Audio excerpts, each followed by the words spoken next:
So, you want to launch your book to success? So do I. Hi, my name is Jay Sharpe, and welcome to my A Writer's Journey video series, on which I'm going to document the launch of my post-apocalyptic novel, Eden. See what I've learned, will learn, and the mistakes I made along the way prior, during, and after the launch. So keep watching, and please don't forget to subscribe.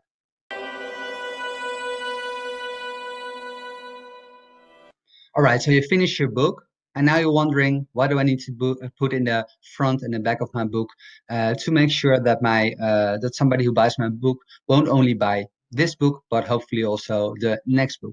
There's actually some small tricks, if you like to give it a name, what you can do, which can help you.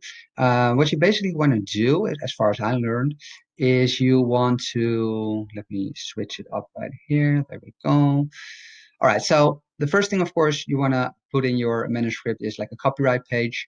You can find a copyright page like online, and you just put some stuff in and put some stuff out, uh, which if it's necessary for your own book, of course. I think I made it a little bit too long. I will shorten this out a bit. So what I did is this. So the first page, I make the first a small gift. Basically, I want to thank them for buying the book.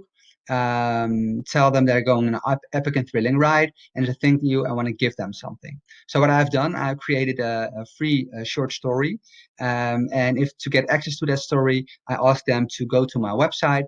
And when they go to my website for the first time, there will be a pop-up bar, and you can leave your name and your email right there, and then you'll be part of my email list.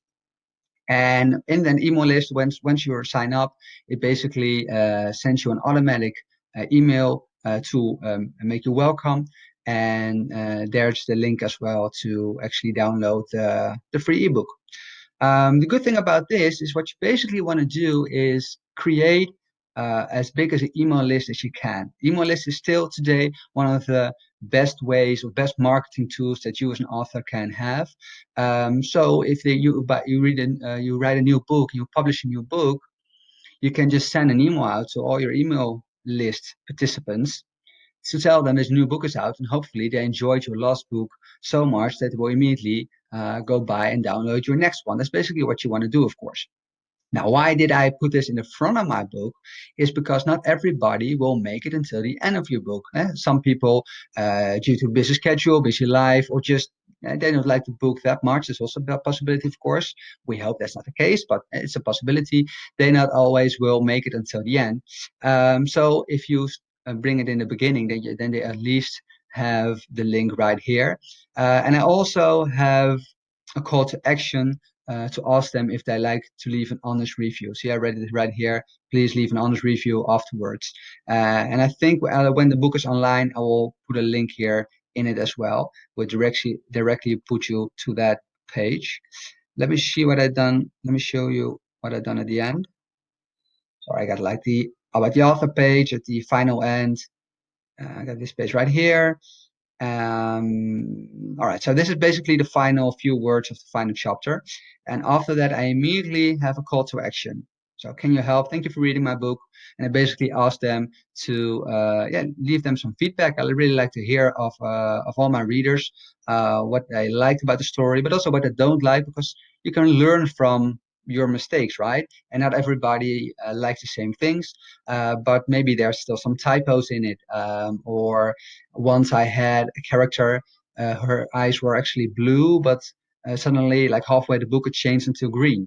You want to know those things. So you want to ask your readers if they find something strange, so you actually can solve that problem and upload a new manuscript. And that's a good thing if you're a self-publisher. You can just, especially in Amazon, you can just immediately change one manuscript for another, so that your new customers won't see the same mistakes, basically. So just have an honest review. I always ask them to leave an honest review, and that would just take a minute. And after that, I have another call to action again to be a part of my community. So ask them again to be part of my email list. And I also have a link here that will bring them to the first few chapters of my next book. So I'll be putting out a new book like Syndrome will be out in about 90 days after this recording. So I already have a couple of pages up online, and with this link I can bring them to there, and hopefully they already like that and buy the book in pre-order or just wait until the book is out there. So that's basically what I did.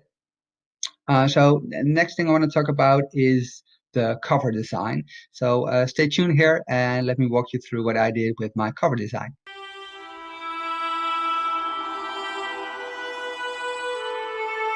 Right, so let's talk a little bit about cover design. Cover design is one of the most important tools you can have to actually convert your book from somebody who is looking at them actually will buy the book. Of course, everybody heard that you don't need to judge the book by its cover, but that's just bullshit, of course. Everybody first looks at the cover, and if they like the cover, then they're gonna read the blurb, and if they like the blurb, then they might look inside of your book. And on Amazon, you can like the preview thing you can find, and if they like that, they're actually gonna buy the book. Of course, you also have to deal with reviews. If you have a lot of good reviews, that also can help converting, but it all starts with a good book cover. Now what you can do is there are a lot of people who don't have that much of money to actually hire somebody for that cover design. Now what you can do is going like to Canva. Let's go back. I can't log in now. You can go to canva.com and actually make your own cover, but I don't recommend that. I really don't recommend that. It's better you're serious as a writer, right? And if you done all the effort of actually writing the book, maybe you took some months or even some years to write that book, make sure that it won't go to waste by putting a very bad cover on it. Now, what I have done, I actually hired somebody. It's actually hummingbirdbookcovers.com, and she makes most of my book covers. She's actually a cover designer for my main publisher house here in the Netherlands. So it really works out for me, of course. And I know her personally as well, so I really can ask her or say to her what I have in mind when I finish the book. So a lot of these covers, like the first couple of covers you see here, are my covers that she made for me. And there's Eden right here, and also here's some other covers that she made. Just a couple of examples what she did. Of course, there are legions of others who are also do the same thing. I work with her. I have a connection with her, so that really works for me. But I think you got like 99 or 100 book cover designers, or if you just go to Google, you'll find a lot of cover designs.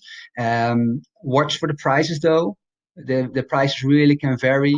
I know that Hummingbird Book Covers charges about, I think it's between the 90 and $150, something like that.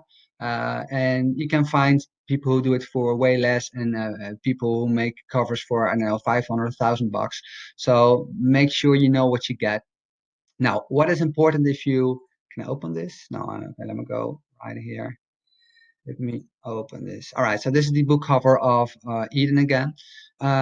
What I learn about book covers is, beside the fact that I need to look awesome, is that your basically viewer looks from top to bottom. So make sure you first have the title right here, very big.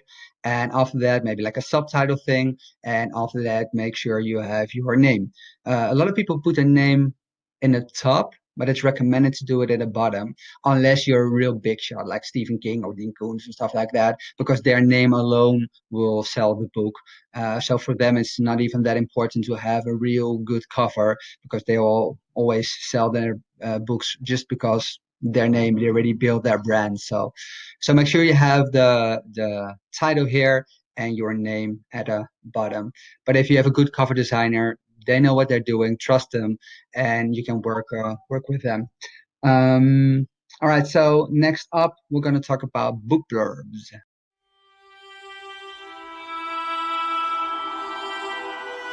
All right, guys. So next up is book blurbs. Book blurbs is one of the hardest things to nail, because A, it's very personally what you like, I may not like, but it's just I find it easier to write a book of like 80,000 words than to write a good book blurb. So let me just show you what I've learned along the way. So this is the book blurb for Eden, basically. Now, what I always try to do when I write a book blurb, and I do this, of course, normally with help with my publisher, of course, but I learn a lot of things along the way. What I always try to do is have here in the top uh, the same line that I have right here, basically. If you actually can think of a very good line, and that line helps you converting your book, because Eden, yeah, if you just see Eden without this part, basically, you have no clue what the book's about. Maybe you have an idea it's a little bit dark, so that might help you. But Eden can also, I don't know, maybe something from the Bible. Now, of course, this book has a lot of biblical influences, but it's a suspense horror novel. So with adding this part, you at least know what you're getting when you're going to buy the book. Now, what I after that always try to do is have like a small part of the book that stands out. So I just do it, put the lines a little bit crooked, and just something which I know that if somebody who actually likes these kinds of books, like horror books, suspense novels, if they like this, I know for 90% of the people that they will be intrigued at least to read the rest. That's always something that you have to keep in mind. Make sure that from the first line to the next one, it is intriguing to read on. If you read something right here and you think, ah, it's not that thing, they will quit reading, and it doesn't really matter what you put down here. So that's why I always put something right here. This is basically the normal blurb. Yeah, make it as compelling and as short as you can. Don't try to explain the entire book, just the small details, and make sure it's compelling enough. And if you have been nominated like I have, like for awards or something or whatever, you can put that here in the bottom. You can also choose to put it in the top base if you like, of course, because it's also something that stands out. And I always write down what kind of novel it is. So it's a post-apocalyptic suspense novel. If you like fast-paced books with a lot of twists and like to search for all the hidden references to the Bible, then you would definitely like this book. So if you read this blurb, then you know what you're getting, because the last thing you want is that somebody buys your book who likes, I don't know, Cinderella stories, and then I'm gonna read this book, and it's definitely not a Cinderella story, and that will just result in bad reviews for you as well. So make sure that what you put here is A, compelling, and B, that it's very clear that what they're gonna get when they buy the book. All right, guys, if you like this video, please feel free to subscribe and give me a thumbs up, and leave a comment in the description box below. You'll find some information on the in the here down here somewhere as well, with all the links to the websites that I just used. I have not all the knowledge. There are a lot of more other people who have more knowledge about all the things I'm teaching you guys. This is what I know. So if you have more information about the things that you show you, maybe I'm doing something wrong or something, I'd love to hear from you. Just please leave your comment below here. Next up will be book formatting, keywords, categories, and uploading your book to KDP. So click to the next video. Should be here somewhere or there. Just find it somewhere, and I'm gonna talk to you in the next video.